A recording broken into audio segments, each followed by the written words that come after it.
अस्सलाम वालेकुम स्टूडेंट्स। आज MMP2 के कोर्स में हमारा लेक्चर नंबर 17 है। BS फिजिक्स 6 सेमेस्टर और MSc फिजिक्स का कोर्स है ये। तो MMP2 के कोर्स में हमने अपना चैप्टर नंबर 2 स्टार्ट किया हुआ है। चैप्टर नंबर 2 में हमने देखा था कि हम डिस्कस कर रहे हैं स्पेशल फंक्शंस को।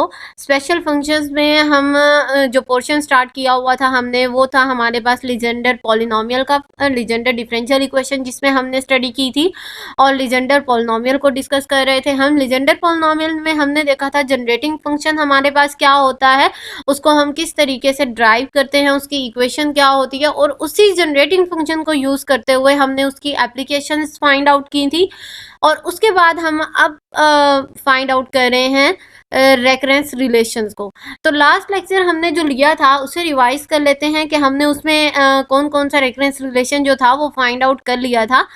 लास्ट जो हमने लेक्चर लिया था उसमें हम डिस्कस कर रहे थे recurrence relation of the Legender polynomial, जिसमें हमने सेकंड रेकरेंस रिलेशन को प्रूव कर लिया था। हमने देखा था कि अगर हम लीजेंडर पॉलिनोमियल का जो जनरेटिंग फंक्शन है उसे यूज करें तो हम टाइम के लिहाज से डेरिवेटिव लेते हैं, जिससे हमें फर्स्ट रेकरेंस रिलेशन मिल जाता है। और लास्ट जो हमने लेक्चर लिया था उसमें हमने देखा था कि हम उसी की जो डेरिवेशन है वो एक्स के लिहाज से कर रहे थे, मतलब हम टाइम के लिहाज से उसको डेरिवेट कर सकते हैं, हम एक्स के लिहाज से उसे डेरिवेट कर सकते हैं। तो जब हमने टाइम और एक्स के लिहाज से उसे डेरिवेट किया तो हमें दो इक्वेशंस मिली। जो टाइम के लिहाज से हमें इक्वेशन मिली थी उसे हमने फर्स्ट रेकरेंस रिलेशन का नाम दिया, और जो एक्स के लिहाज से हमें इक्वेशन मिली थी उसे हमने नाम दिया सेकेंड रेकरेंस रिलेशन का। तो आज हमारा जो टॉपिक है वो है third and the fourth recurrence relation. आज के लेक्चर में हम डिस्कस करेंगे कि हम किस तरीके से थर्ड रेकरेंस रिलेशन को और फोर्थ रेकरेंस रिलेशन को फाइंड आउट कर सकते हैं। हमने कहा था हम चार ही इसके जो रेकरेंस रिलेशन है उन्हें डिस्कस करेंगे।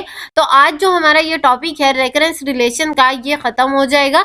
इसके बाद इंशाल्लाह हम इसकी पैरिटी प्रॉपर्टी और ऑर्थोगोनैलिटी को डिस्कस करेंगे। फिर हम इसके बाद इसकी कुछ न्यूमेरिकल्स प्रॉब्लम्स को भी डिस्कस करेंगे इस टॉपिक के, और ये चैप्टर हमारा एंड हो जाएगा। तो आज का हम अपना टॉपिक स्टार्ट करते हैं कि हमने आज के टॉपिक में किस तरीके से डेरिवेशन करनी है, हमें किस तरीके से third and the fourth recurrence relation मिलेंगे। तो हम अपना टॉपिक स्टार्ट करते हैं third recurrence relation. In order to find out the third recurrence relation, हमने थर्ड रेकरेंस रिलेशन को फाइंड आउट करने के लिए क्या करना है, we will use the first recurrence relation. अच्छा, अब यहाँ पर एक बहुत इंपॉर्टेंट बात है कि हमने जो फर्स्ट रेकरेंस रिलेशन ड्राइव किया था और जो सेकेंड रेकरेंस रिलेशन ड्राइव किया था, वो दोनों रेकरेंस रिलेशन हमने लेजेंडर पॉलिनोमियल के जनरेटिंग फंक्शन को यूज करते हुए ड्राइव किए थे। लेकिन अब हम यहाँ पर क्या कर रहे हैं, थर्ड रेकरेंस रिलेशन को और फोर्थ रेकरेंस रिलेशन को हम ड्राइव करेंगे अपना फर्स्ट वाला रेकरेंस रिलेशन यूज करते हुए और सेकंड वाला रेकरेंस रिलेशन यूज करते हुए। हमने ये वाले दो रेकरेंस रिलेशन जो पहले फाइंड आउट कर लिए हैं, हमने इन्हीं को यूज करते हुए अब अपना फर्स्ट और सेकंड रेकरेंस रिलेशन जो है वो फाइंड आउट, थर्ड और फोर्थ रेकरेंस रिलेशन हमने फाइंड आउट करना है। तो अब हमें पता है कि हमने जो फर्स्ट रेकरेंस रिलेशन है जो हमने सबसे पहले फाइंड आउट किया था, उसमें हमने देखा था कि हम डेरिवेट करते हैं टी के लिहाज से। तो जो फर्स्ट रेकरेंस रिलेशन है उसको हमने यूज करना है अपने आज के लेक्चर में, और सेकंड रेकरेंस रिलेशन को, जिससे हम फाइंड आउट कर लेंगे थर्ड रेकरेंस रिलेशन को। तो हमारे पास जो था differentiate equation 15 with respect to x, मतलब जो हमारे पास ये वाला था recurrence relation, first recurrence relation जो हमारे पास आया था उसको मैं डेरिवेट कर रही हूँ किसके लिहाज से, एक्स के लिहाज से। अब यहाँ पर देखें, ये थी मेरे पास वो वाली इक्वेशन जो मुझे मिली थी फर्स्ट रेकरेंस रिलेशन से। इसी को मैंने डेरिवेट जब किया तो मेरे पास ये वाली आ गई equation 2n+1 x p n prime x plus 2n+1 p n x is equal to n+1। ये जो हमारे पास लेफ्ट हैंड साइड वाली टर्म आई है, ये प्रोडक्ट रूल अप्लाई करने से आई है, और हमारे पास राइट हैंड साइड पे ये वाली टर्म आ जाएगी, जस्ट इसके साथ हम प्राइम यूज कर देंगे। From the further simplification of the equation 37 we में गेट, अब यहाँ पर हमारे पास इस इक्वेशन को हमने नाम दे दिया इक्वेशन 38 8 का। लेकिन जो 37 है हमारे पास, 37 इक्वेशन कौन सी थी हमारे पास, सेकंड रेफरेंस रिलेशन वाली जो इक्वेशन थी, एंड आंसर जो उसका आया था वो वाली इक्वेशन। अब उस इक्वेशन को हम यूज करते हैं, उस इक्वेशन की सिंप्लीफिकेशन हम करेंगे। सिंप्लीफिकेशन करने के बाद हमें ये वाला जो रिलेशन है, या इक्वेशन 39 में आपको नजर आ रहा होगा कि हमारे पास जो रिलेशन है n P n x is equal to x P n prime x minus p n prime n minus 1 x, ये वाली जो इक्वेशन है 39 वाली, ये हमें सेकंड रेफरेंस रिलेशन प्रोवाइड करती है। इसी सेकंड जो इक्वेशन है, इसी को यूज करते हुए मैंने यहाँ से ये वाली इक्वेशन फाइंड आउट कर ली, मतलब x P n prime x की वैल्यू फाइंड आउट कर ली, n P n x plus P n minus 1 x. अब आपको यहाँ नजर आ रहा होगा कि हमने जो 37 इक्वेशन ड्राइव की थी वो और थी, लेकिन ये जिसे मैं सेकंड रेफरेंस रिलेशन का नाम दे रही हूँ ये और है। तो जो मैंने इक्वेशन ड्राइव की थी इक्वेशन 37, वो मैंने सिंप्लीफाई किए बगैर वहीं पे एंड आंसर स्टॉप कर दिया था। लेकिन ये वाली जो इक्वेशन है इक्वेशन 39, ये भी हमें सेकंड रेफरेंस रिलेशन ही प्रोवाइड कर रही है। उसी इक्वेशन 37 को अगर मैं फर्दर सिंप्लीफाई करती जाऊं तो इससे उससे उसका जो एंड आंसर होगा वो मुझे ये वाली इक्वेशन प्रोवाइड करेगा, इक्वेशन 39। इसलिए ये वाली जो इक्वेशन है इसे भी हम सेकंड रेफरेंस रिलेशन का नाम देंगे। तो हमारे पास यहाँ से वैल्यू आ गई x P n prime x. इसकी वैल्यू को, ये जो हमारे पास आई है इक्वेशन 40 में, हम पुट कर देते हैं इक्वेशन 38 में, जो अभी हमने पीछे ली है इक्वेशन 38 एक्स के लिहाज से जब हमने डेरिवेट किया, वो वाली जो इक्वेशन हमारे पास आई है उसके अंदर पुट कर देंगे हम इसे। तो हमारे पास आंसर आ जाएगा 2n plus 1 x n P n x. ये वाली जो टर्म है हमारे पास, ये पूरी वही है जो x P n prime x की वैल्यू है। तो यहाँ से हमें वैल्यू मिल गई किसकी, हमने जो वैल्यू थी x P n prime x की जो वैल्यू थी वो हमने यहाँ पर पुट कर दी इसकी जगह पर। अब plus 2n plus 1 P n x is equal to n plus 1 P n prime x plus 1 x plus n P n minus 1 prime x. ये वाली जो राइट हैंड साइड थी यहाँ पर हमने इसे एज इट इज ही रहने दिया है, लेकिन जहां पर आपके पास ये वाली वैल्यू आ जाएगी x P n prime x, आप उसकी जगह उसकी वैल्यू को पुट कर देंगे तो हमारे पास आ जाएगी इक्वेशन नंबर 41। अब इसी इक्वेशन 41 को हम सिंप्लीफाई करते हैं। किस तरीके से सिंप्लीफाई करेंगे, हमने देख लेना है कि हमारे पास कौन सा फैक्टर कॉमन है और कौन सा कॉमन नहीं है। जो फैक्टर कॉमन होगा उससे हम बाहर ले लेंगे और बाकी जो वैल्यूज होंगी उसे हम अंदर ही रहने देंगे। 2n plus 1 n P n x आ गया हमारे पास। अब यहाँ पर देखें, ये 2n प्लस 1 और ये 2n प्लस 1 दोनों में कॉमन है, पी एन एक्स कॉमन है, पी एन एक्स कॉमन है, एन का फैक्टर कॉमन नहीं है। तो इसको हम सिंप्लीफाई करते हैं, इसी इक्वेशन को, इक्वेशन नंबर 41 को हमने सिंप्लीफाई करने की कोशिश कर रहे हैं।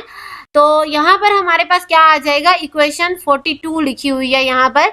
इक्वेशन 42 में हमने क्या किया है, जस्ट हमने उसे सिंप्लीफाई करने की कोशिश की है इक्वेशन 41 को। तो यहाँ पर हमने क्या किया, 2n प्लस 1 हमने कॉमन ले लिया और पी एन एक्स, यहाँ पर जो मेरे पास है पी एन एक्स, ये वाला फैक्टर मैंने कॉमन ले लिया और ये वाला फैक्टर कॉमन ले लिया। बाकी ये वाली जो वैल्यू है n प्लस 1, ये हमारे पास अंदर आ गई, क्योंकि आपको पता है यहाँ से आपको n बच जाएगा और इस फैक्टर से ये तो पूरा ही कॉमन आ गया, बाहर आ गया, आपको 1 मिल जाएगा। और नेक्स्ट हमारे पास क्या आएगा, ये जो राइट हैंड साइड आपके पास नजर आ रही है, ये हमारे पास एज इट इज आ जाएगी, n plus 1 P n prime x और n P n prime minus 1 x minus 2n plus 1 P n prime minus 1 x आ गई हमारे पास, ये वाला फैक्टर आ गया हमारे पास। इक्वेशन 43 आ गई है अब हमारे पास। इसी इक्वेशन 43 को हम फर्दर सिंप्लीफाई करते हैं। अब यहाँ पर क्या किया हुआ है, ये जो इक्वेशन आपको नजर आ रही है कि किस तरीके से लिखी गई है, इसको सिंप्लीफाई करके लिखा गया है। तो यहाँ से अब इसी इक्वेशन को हम सिंप्लीफाई करेंगे, इक्वेशन नंबर 43 को फर्दर सिंप्लीफाई करते हैं। हमें क्या आंसर मिलेगा 43 को सिंप्लीफाई करने के बाद, यहाँ पर देखें कि इक्वेशन नंबर हमें 44 मिल गई।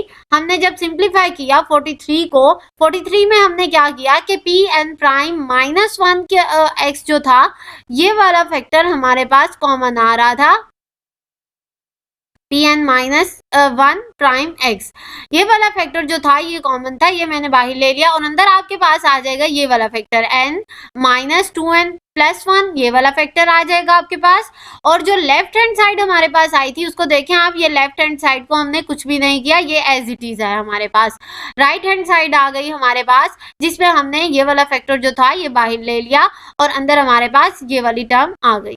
अब इसी इक्वेशन को हम सिंप्लीफाई करेंगे फर्दर सिंप्लीफाई करके हमारे पास आ जाएगी 2n+1, मतलब ये वाली जो लेफ्ट हैंड साइड है आपके पास ये मैंने एज इट इज लिखी हुई है n+1 pn prime plus 1x minus ये वाला जो फैक्टर है ये पूरा फैक्टर अंदर वाली टर्म के साथ मल्टीप्लाई हो रहा है। इसको मैंने मल्टीप्लाई करने के बाद सिंप्लीफाई करने के बाद लिखा है, मतलब यहाँ से n-2n+1 आ जाएगा आपके पास। n-2n का क्या मतलब है कि आप 2n में से माइनस कर रहे हैं n को, तो माइनस के साइन के साथ आ जाएगा आपका, तो आपका आ जाएगा यहाँ पर आंसर n+1, ये मैंने लिखा हुआ है। आपका आंसर आएगा n-1, लेकिन यहाँ पर क्या है कि मैंने नेगेटिव साइन को बाहर ले लिया है, तो यहाँ पर साइन जो है ये चेंज हो जाएगा, n+1 में कन्वर्ट हो जाएगा, pn प्राइम -1 x आ जाएगा हमारे पास इक्वेशन नंबर 45 के अकॉर्डिंग। अब इस इक्वेशन 45 को फर्दर सिंप्लीफाई करने के लिए और अपना third reference relation find out करने के लिए हम क्या करेंगे कि इसे हम डिवाइड कर देते हैं। किसके ऊपर डिवाइड किया है हमने इसे डिवाइड कर दिया है n+1 के ऊपर, पूरी टर्म को, लेफ्ट हैंड साइड को भी और राइट हैंड साइड को भी।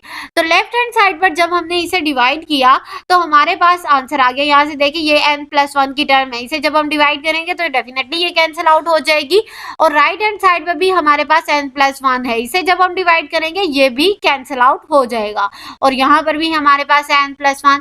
तो ये जो n+ वाला फैक्टर था, ये वाला फैक्टर हमारे पास सारी टर्म्स में कैंसिल आउट हो गया। बाकी हमारे पास क्या बच गया, बाकी हमारे पास बच गया 2n+1। यहाँ से देखें ये आपको मिल जाएगा 2n+1, n+1 कैंसिल आउट हो गया, pnx आ गया इस टर्म में लेफ्ट हैंड साइड पे, ये देखें आपको नजर आ रहा है, ये वही टर्म है जो ऊपर हमने सिंप्लीफाई करके यहाँ पर फाइंड आउट की है। राइट साइड में क्या बच गया, pn प्राइम +1x और माइनस के साइन के साथ pn प्राइम -1x, ये देखें राइट हैंड साइड भी हमारे पास आ गई, ये इक्वेशन 47 है। दिस इक्वेशन 47, यही जो इक्वेशन है 47 जो हमने ड्राइव की है ऊपर वाली कैलकुलेशंस को यूज करते हुए, इसी इक्वेशन 47 को हम नाम देते हैं किसका, थर्ड रेफरेंस रिलेशन का, जो हम फाइंड आउट करने की कोशिश कर रहे थे। तो अब ये देखें हमारे पास इक्वेशन 47 जो है ये हमारे पास आ गई थर्ड रेफरेंस रिलेशन की। This equation 47 known as the third reference relation, ये जो आर है ये बेसिकली थर्ड रेफरेंस रिलेशन को ही शो कर रहा है, मतलब यहाँ पर मैंने पूरा वर्ड नहीं लिखा, आर जस्ट लिख दिया है, इसका मतलब यही है रेफरेंस रिलेशन। तो ये जो इक्वेशन 47 है ये थर्ड रेफरेंस रिलेशन को शो कर रही है of the Legender polynomial. Third reference relation भी हमने फाइंड आउट कर लिया, हमने फर्स्ट रेफरेंस रिलेशन भी फाइंड आउट कर लिया, हमने सेकंड रेफरेंस रिलेशन भी फाइंड आउट कर लिया, 3 रेफरेंस रिलेशन हमारे हो गए। तो अब हम फाइंड आउट करते हैं द लास्ट रेफरेंस रिलेशन जो हमारे पास है फोर्थ रेफरेंस रिलेशन। अब फोर्थ रेफरेंस रिलेशन में क्या करेंगे हम, आपने देखा है कि जो हमने ड्राइव किया है पीछे सेकंड रेफरेंस रिलेशन और फर्स्ट रेफरेंस रिलेशन, ये दोनों हमने पीछे ड्राइव कर लिए थे, ये हमने ड्राइव किए थे x और t से डेरिवेट करते हुए। लेकिन जो हमने third reference relation find out किया है ये हमने इन्हीं दो को यूज करते हुए फाइंड आउट किया है, 1 को यूज करते हुए और 2 को यूज करते हुए। तो इस तरीके से अब जो फोर्थ वाला होगा रेफरेंस रिलेशन, इसमें भी हम कोशिश करेंगे कि अपना फर्स्ट और सेकंड रेफरेंस रिलेशन ही यूज करें और उन्हीं को फाइंड आउट करते हुए हम यूज करते हुए हम डेरिवेट करें फोर्थ रेफरेंस रिलेशन को। तो फोर्थ रेफरेंस रिलेशन के लिए हमने क्या किया, we will use the second and the third reference relation. अब मैंने आपको बताया था कि हम वही प्रीवियस रेफरेंस रिलेशन ही यूज करेंगे, तो हमने सेकंड और थर्ड रेकरेंस रिलेशन को यहाँ पर यूज किया है कि हम सेकंड रेकरेंस रिलेशन को यूज करते हैं और थर्ड रेकरेंस रिलेशन को यूज कर लेते हैं। तो सब्ट्रैक्ट इक्वेशन 39 फ्रॉम 47, 39 इक्वेशन हमने पीछे ड्राइव कर ली थी, इसे 47 में से हम क्या करेंगे, सब्ट्रैक्ट कर देंगे। तो यहाँ पर हमें क्या मिल जाएगा, 2n + 1 minus n P n x is equal to p n prime plus 1x minus x P n prime x. ये हमारे पास आ गई इक्वेशन नंबर 48। अब इसी इक्वेशन में हमने क्या करना है, अगेन जैसे हमने पीछे सिंप्लीफाई किया था, ये वाली इस वाले फैक्टर को सिंप्लीफाई किया था, आपने इसे सिंप्लीफाई करना है। क्या आ जाएगा, 2n माइनस एन, मतलब n बच गया आपके पास और +1 बच गया, जैसे मैंने नेक्स्ट टर्म में लिखा हुआ है। और हमारे पास क्या आ जाएगा, बाहर वाला फैक्टर एज इट इज मैंने मेंशन किया हुआ है। और दूसरा हमारे पास क्या आ गया, P n prime plus 1x, और ये राइट हैंड साइड मेरे पास राइट हैंड साइड मेरे पास एज इट इज आ गई, इसको मैंने चेंज नहीं किया। अब हम क्या करते हैं कि n को सिंप्लीफाई करते हैं। पहली जो हमने कैलकुलेशंस की थी उसमें भी हमने ऐसे ही किया था। n को सिंप्लीफाई करने के लिए मैं क्या करूंगी, n को पुट कर देती हूँ n-1, रिप्लेस कर दिया मैंने n-1 से इक्वेशन 49 में, ये जो हमने अभी ड्राइव की है इक्वेशन 49, इसमें हम कर देते हैं रिप्लेस। तो हमारे पास क्या आ जाएगा, ये देखें, अगर इस n में ये वाला जो n है, इस n में मैं पुट कर दूं n-1, तो क्या होगा, ये +1 ऑलरेडी था, +1 -1 से कैंसिल आउट हो जाएगा, बाकी टर्म आपको एज इट इज मिल जाएगी, n पी एन -1x आ जाएगा इधर, और p n prime x minus x P n prime n-1x। ये इस इक्वेशन को हमने नाम दे दिया इक्वेशन नंबर 51 का। अब ये जो इक्वेशन नंबर 51 है, यही इक्वेशन मुझे प्रोवाइड कर रही है फोर्थ रेकरेंस रिलेशन को, जो हमने ड्राइव करना था कि हम अपने 4 रेकरेंस रिलेशन को ड्राइव करेंगे। तो ये जो इक्वेशन है, ये मुझे बता रही है फोर्थ रेकरेंस रिलेशन के बारे में। हमने ड्राइव कर ली, इक्वेशन नंबर 52 का नाम दिया हमने इसे, ये यहीं से हमें मिली है इक्वेशन नंबर 51 से। जस्ट मैंने क्या किया है, पी एन प्राइम एक्स को इधर ही रहने दिया है, ये जो नेगेटिव वाली टर्म थी मैं इसे उठाकर इधर ले गई हूँ, तो ये प्लस में कन्वर्ट हो गई और आपको आंसर में ये वाली इक्वेशन मिल गई। इसी इक्वेशन को हमने नाम दिया fourth recurrence relation of the Legender polynomial. तो आपने ये जो 4 रेकरेंस रिलेशन है, आपने अच्छे तरीके से इन्हें माइंड में बिठा लेना है। इनकी जो डेरिवेशन है वो बहुत इंपॉर्टेंट है, इनका एंड आंसर बहुत इंपॉर्टेंट है। ये शॉर्ट क्वेश्चन में अक्सर आता है और न्यूमेरिकल के पॉइंट ऑफ व्यू से भी ये बहुत इंपॉर्टेंट है। तो हमारे 4 रेकरेंस रिलेशन कंप्लीट हो गए। आज का जो हमारा टॉपिक था रेकरेंस रिलेशन का, जो हमने स्टार्ट किया हुआ था टॉपिक, वो टॉपिक हमारा कंप्लीट हो गया। इंशाल्लाह नेक्स्ट लेक्चर में हम इसकी प्रॉपर्टी को डिस्कस करेंगे, लेजेंडर पॉलिनोमियल की प्रॉपर्टीज को डिस्कस करेंगे, कौन कौन सी प्रॉपर्टीज को ये फॉलो करते हैं। तो नेक्स्ट लेक्चर तक अपना बहुत ख्याल रखिएगा।